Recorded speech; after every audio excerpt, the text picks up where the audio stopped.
எல்லோருக்கும் வணக்கங்க.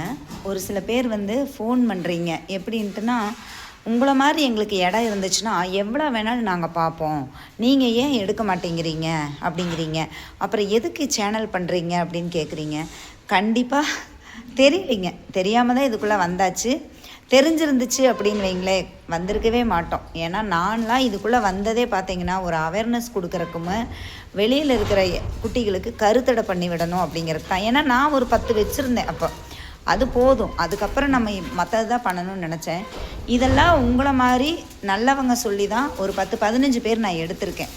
அந்த 10-15 பேர்த்துக்கு கூட அவங்க ஒரு பொறுப்பு எடுத்துக்கிறது கிடையாது. அவ்வளோதான், கொடுக்குறதோட முடிஞ்சிருது. அவங்க வேலையை பார்க்குறாங்க. யாருங்க சம்பாதிக்காமல் இருக்காங்க சொல்லுங்கள்? நல்லா சம்பாதிக்க தான் செய்கிறாங்க, எல்லாம் நல்லா தான் இருக்காங்க.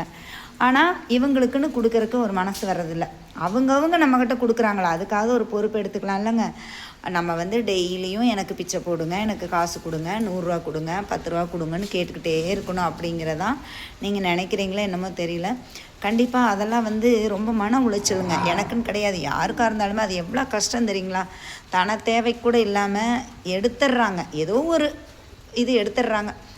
பிஸ்னஸ்ஸாக அப்படின்னு கேட்குறீங்க. சரிங்க, அப்படித்தான் அது பிஸ்னஸாக இருந்தால் தான் என்னங்க சொல்லுங்கள்?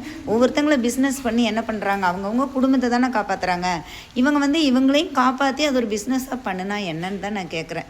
நீங்கள் ஹெல்ப் பண்ணுறவங்க அதே போல் மற்றவங்க சேனலில் போய் கேட்குறது, இவங்களுக்கு நான் ஹெல்ப் பண்ணவான்ட்டு, அந்த தவறை பண்ணாதீங்க. உங்களுக்கு சேனலை பாருங்கள், உங்களுக்கு பிடிச்சிருந்துன்னா ஹெல்ப் பண்ணுங்கள், அவ்வளோதான். யாருக்கிட்டேயும் போய் கேட்டால் யாருமே இன்னொருத்தங்களை பற்றி பாராட்ட மாட்டாங்க. ஏன்னு கேட்டிங்கன்னா அவங்களுக்கு ஹெல்ப் கிடைக்காதோ என்னமோன்னு சொல்லிட்டு. இப்போ என்னோடய சூழ்நிலையை சொல்லிடுறேன்.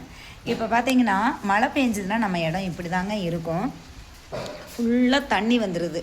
ஏன்னா இது தப்பாக வேலை செஞ்சு கொடுத்துட்டாங்க. இதை பிரித்து நான் பார்க்கணுன்னா இப்போ ஒரு 60,000 ரூபா இல்லாமல் இந்த வேலை செய்ய முடியாது.